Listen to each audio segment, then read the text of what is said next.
Hello, everybody. It's the Lit Optimist, and today I'm talking about The Dead Zone, another Stephen King novel. I don't know if this is Stephen King. I didn't know if he did Richard Bachman.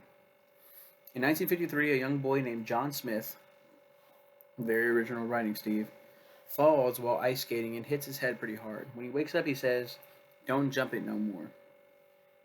Months later, a man is seriously injured trying to jumpstart his car one too many times. We also meet the main antagonist of the novel 2 years later, Bible salesman Greg Stilson, who aggressively kicks a dog to death. Now, 1970, John is a high school teacher. He meets a new teacher in his school named Sarah, and they both immediately hit it off. They go on their first date at the county fair, and it's here where we see his gift of clairvoyance in action, where he uses it to win a Wheel of Fortune minigame and a ton of money.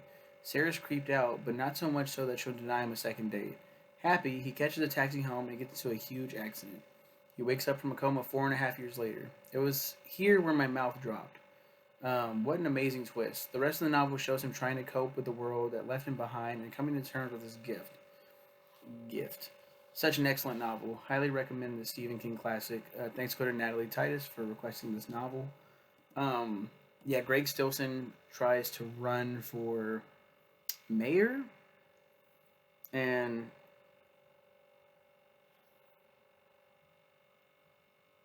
he's an idiot. Greg Stilson. He does a lot of incredible things, a lot of like incredibly stupid things. He'll put on a hard hat and he'll bang it and stuff, and because of his overly dramatic antics, people are like, I can see this guy running and winning. I really like this guy. And I remember reading it thinking like, this is how people feel about Trump. This is literally like how people feel about Donald Trump.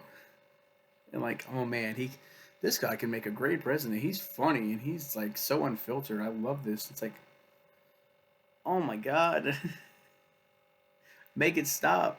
Not to get political. Not to get political. Fuck me, dude.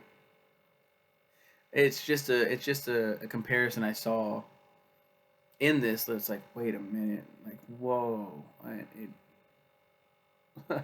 was like, did he just predict the future? And John has a premonition, has a vision of premonition. I think is that the word. He has a vision of how the world would look after Greg wins, and so I think he like sacrifices himself, and Greg gets arrested and gets life in prison for the death of John Smith. It's pretty cool, and there's like some more stuff that happens in it. There's a murderer, and he catches said murderer, kind of. I don't know. It's pretty dope. It's a great novel. Check it out. As always, Stephen King nails it. Have a good one.